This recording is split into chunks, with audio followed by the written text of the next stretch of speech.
want to draw your attention to something interesting. Can you see me? Am I in focus? How about behind me? Can you see what's going on clearly?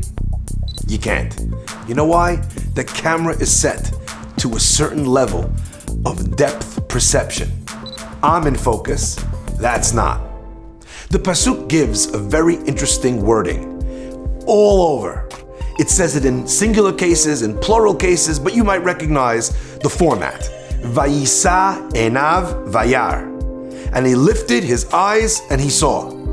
Right?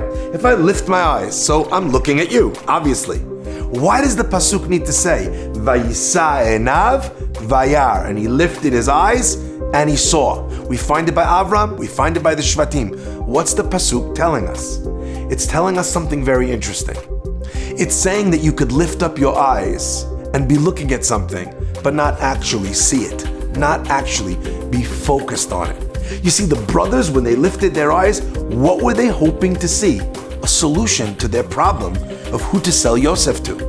Avram lifts his eyes because he's desperate for a guest. So he lifts his eyes and he focuses to see what he is seeing. What this tells us, my friends, is something incredible. You're walking in the street and it's impossible to be able to not see things. So what do? You know what the answer is?